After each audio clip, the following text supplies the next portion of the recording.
Notre invité du jour, Thierry Jarnet. Thierry, qui n'a jamais revu, enfin jamais, c'était il n'y a pas si longtemps que ça, mais vous n'avez pas encore eu le temps de revoir la course en entier de dimanche? En totalité, non. J'ai pas eu le temps de faire un tour de cette belle course. Je la verrai certainement un petit peu plus tard. On va remédier à ça tout de suite? Bah, c'est parti. Allez, appréciez Thierry. On revoit la course dimanche, Qatar Prix de l'Arc de Et on Triomphe. va situer Thierry, c'est la casaque du chèque Altani, c'est la casaque grise avec les épaulettes rouges. Thierry, vous aviez hérité d'un numéro 8 dans les salles de départ. 15. Ah, 15, pardon, le 8 c'était Orfèvre. Oh là là, Guillaume. Justement, comment vous avez géré ce numéro à l'extérieur? Je me suis pas trop préoccupé de mon numéro. J'ai préféré laisser ma jument se mettre d'elle-même en course. Elle est partie très décontractée. Vous voyez, devant, ça chasse un petit peu. Donc, je l'ai laissé revenir gentiment sur les chevaux sur le peloton pour qu'elle se positionne sans faire d'effort. Et à ce moment-là, quand j'ai voulu prendre le dos de Orfèvre, j'ai Alcazine qui a fait le forcing pour tout de suite me repousser et prendre justement le dos de Orfèvre. Alors là, vous n'avez pas de dos, hein, vous êtes en troisième épaisseur. On va dire que c'est la plus mauvaise des situations. Ah bah carrément, ça semble être même cauchemardesque, pardon. Mais bon, il a fallu faire avec. Je me suis trouvé le nez au vent et j'ai fait en sorte de pouvoir monter ma jument un petit peu à l'écart de cette course. J'ai essayé surtout de la monter pour elle. Vous êtes un peu embêté quand même par le jockey d'Alcazim à votre intérieur. Hein. Bah, il fait en sorte de pouvoir m'empêcher de rentrer un petit peu dans la course. Et donc je me suis écarté encore un petit peu plus pour vraiment libérer ma jument pour pas qu'elle subisse tous ces petits contretemps. Est-ce que vous doutez, à ce moment-là, vous sentez que la jument a encore du gaz? J'ai du gaz, elle a toujours été assez décontractée. J'ai fait en sorte justement qu'elle ne prenne pas trop son mort pour pouvoir l'avoir le plus relax possible. Et en point de mire, à votre intérieur, il y a votre principal rival, on va dire, c'est Orfèvre. Hein. Exactement. Et comment vous le sentez, Christophe Soumillon, à ce moment-là? Vous parlez pas, vous regardez? Non, mais on s'observe quand même du coin de l'œil. Il avait quand même pas mal de ressources. La course n'était pas très rythmée, ça reprenait beaucoup devant. Et à un moment, vous voyez, là, je laisse glisser un petit peu ma jument, mais devant, ils reprennent aussi. Donc, je viens assez facilement sur les chevaux de tête. Ma jument souffle à ce moment-là. Dans votre dos, il y a aussi l'un des chevaux en vue, c'est Kizuna, hein, le 3 ans japonais. Hein. Exactement. Et puis Christophe Soumillon se décale pour prendre mon sillage. Et à ce moment-là, je vais ouvrir les doigts au 400 et je vais laisser ma jument vraiment s'exprimer et elle s'envole tout de suite. Ah, c'est incroyable. Incroyable, oui. Elle fend l'air, elle est seule au monde à ce moment-là. Trêve, quelle sensation.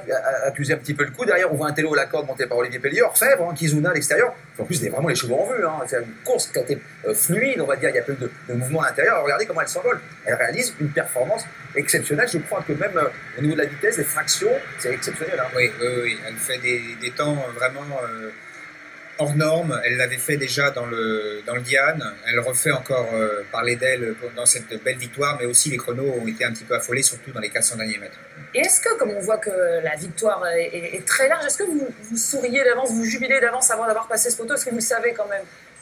C'est dur de rester concentré là. J'étais très confiant entre ligne droite quand j'ai justement demandé à ma pouliche d'accélérer. J'avais beaucoup de ressources et il aurait fallu vraiment un grand champion ou un cheval aussi un peu comme elle, hors norme, pour venir me chatouiller. Et ça n'a pas du tout été le cas dans la ligne droite. On rappelle, elle n'a que 3 ans. Elle a affronté pour la première fois ses aînés, les mâles. Oui.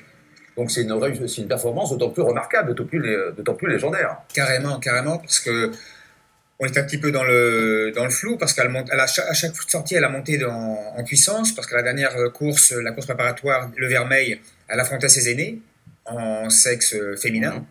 Et là, elle affrontait les chevaux d'âge, y compris les mâles. Et puis elle les a pulvérisés. Une jument d'exception. Et même Christophe Soumillon, vous en parliez tout à l'heure, elle a dit, il a bien dû se reconnaître que ce jour-là, il n'avait rien pu faire face à elle. Je voudrais qu'on rappelle un petit peu le contexte. Normalement, c'est pas vous, qui auriez dû monter Trèves. C'est des Tories qui s'est blessé. D'ailleurs, on avait tout organisé autour de lui, tout était préparé. Et puis blessure à la cheville, c'est ça? À la cheville, oui. C'était à Nottingham, en Angleterre. Oui. Quand Cricket Head vous appelle, on peut dire que c'est le coup de fil du destin, non?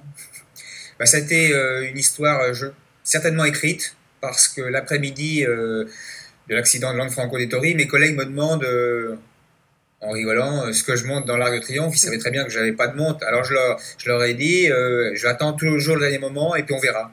Et une demi-heure après, on apprend l'accident de Lanfranco des Tories et c'est là que le cricket me demande de me tenir à disposition. On attendait un petit peu les résultats pour savoir si Lanfranco pourrait venir monter ou pas. Et dans la soirée, elle m'a annoncé que bon, moi j'étais le partenaire de Trèves. Oui, France. Allez-y. Depuis, vous l'avez eu, Franco Dettori, au téléphone? Non, du tout. Il s'est mis un petit peu, je pense, Ouais. au recul de tout ça. Et c'est déjà très difficile d'être accidenté. En plus de perdre cette belle victoire, ça doit être assez douloureux pour lui. Et est-ce qu'on a le temps mentalement de se préparer? Bon, vous êtes toujours prêt, vous l'avez déjà gagné 2 fois, mais c'était quand même assez court comme laps de temps pour se dire, allez, je vais faire l'arc. C'est naturel. Ouais, c'est naturel, on a l'habitude. Voilà, en plus, j'étais déjà prêt pour ce grand tournoi, puisque je montais une autre championne, Moonlight Cloud, dans la foulée derrière. Donc, une de plus, c'était pas un problème. Je voudrais qu'on regarde quelques images à présent qu'on a déjà diffusées hier, mais maintenant que vous êtes là, on va en profiter pour les revoir. Ça se passe dans le rond de présentation, à quelques minutes du départ avec votre entraîneur, Christiane Elmarek. On regarde, on écoute. Parce qu'elle aime être cachée. Et puis après, tu fais pour le mieux. Tu sais qu'elle a une très bonne pointe de vitesse. Et monte-la pour elle, ok? Tu fais retirer les bouchons quand t'arrives. Alors voilà. Qu'est-ce qui se passe à ce moment-là? Est-ce que, moi ma question c'est, est-ce que concrètement, est-ce que vous l'écoutez ou est-ce que vous êtes déjà dans votre bulle, vous savez ce que vous allez faire? Cricket a tout dit, puisqu'elle a expliqué, monte la jument pour elle, c'est ce que j'ai fait. C'est ça, Malgré les aléas de la course, j'ai pas pu la cacher. Bon, bah, après j'ai monté la jument pour elle. Je me suis pas vraiment occupé de la course, bon, un petit peu du train, un petit peu de l'orientation de la course, mais je me suis pas du tout occupé des autres concurrents. Et on a Surtout le déroulement de course qui était très important. Et on a vu pendant les ordres le propriétaire, le copropriétaire, le cheikh John Al-Thani, puisque vous offrez une première victoire au Qatar dans l'Arc de Triomphe aussi, c'est important. Exactement, ça fait quelques années maintenant qu'ils sont sur les pistes en France pour acheter pratiquement les meilleurs pur sang du moment, et pour eux c'était un grand moment parce que offrir une première victoire dans l'Arc, dans le championnat du monde, c'était très important pour eux aussi. Quelle relation vous avez avec Christiane Elmarek qu'on a vu tout à l'heure? On va encore l'entendre tout à l'heure, mais avant, je voudrais que vous nous racontiez un petit peu votre histoire. Très bonne, avec toute la famille Aide, puisque depuis ma jeune carrière, j'ai toujours monté pour la famille Aide. C'est une continuité.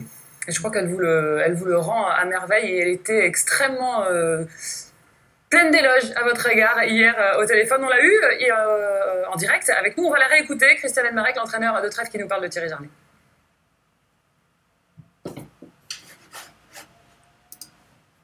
Il a voulu se mettre derrière Orfèvre après le départ, et puis bon, ils l'ont sorti. L'anglais l'a pas aidé à se rentrer, mais ça c'est de bonne guerre, c'est les courses, oui. Là j'étais inquiète, je me suis dit c'est horrible d'avoir un parcours comme ça. C'était la pire des scénarios qu'on pouvait envisager. Mais j'avais demandé de la monter pour elle, et Thierry la connaît tellement bien que bon, bah, très vite j'ai repris un peu confiance, si vous voulez. Très vite, j'ai pensé que la jument allait bien, et puis voilà. Et puis Thierry, c'est un jockey fantastique, et vous avez besoin d'un tout, hein. C'est un puzzle, notre métier. Et vous la voyez en plus dans les tribunes, Christiane Elmarek qui jubile, c'est beau, c'est fort comme moment. On voit bien entre vous deux. Complètement, et Cricket a toujours cru en sa pouliche depuis ses débuts, même avant qu'elle débute.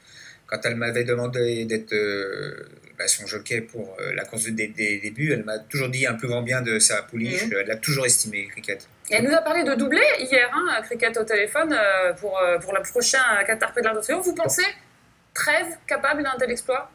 Vous n'en disiez que du bien tout à l'heure. Tout est envisageable, on ne connaît pas ses limites.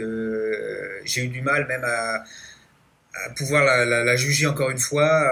Elle passe le poteau avec encore pas mal de ressources, donc tout est envisageable, et j'espère qu'elle sera présente l'année prochaine, oui. Et ce succès, c'est l'apothéose aussi d'une année exceptionnelle. Le prix de Diane, on l'a dit, le doublé Maurice de Guest, Jacques Lemarois. Rien ne peut vous arriver cette année. C'est ce qui se passe, oui. Je suis sur un gros nuage. Toute la saison a été fabuleuse. Comment vous l'expliquez? On dirait que vous l'expliquez même pas. Il n'y a pas que de la chance quand même, il y a énormément de travail et de talent. Il y a forcément beaucoup de travail autour, mais c'est surtout c'est exceptionnel d'avoir 2 championnes de cette trempe au même moment. C'est presque impossible, logiquement, à avoir deux grandes championnes. Donc voilà, c'est très difficile parce qu'il faut vraiment bien gérer son travail, surtout pour ces grands rendez-vous, pour ce grand week-end, c'est des moments à ne pas rater, quoi. Et vous avez fait à merveille. On s'accorde une petite pause, Guillaume, je vous rends la main tout de suite, mais là il est 14h15, le rappel des titres. Je sais, vous avez envie, on revient avec vous juste après.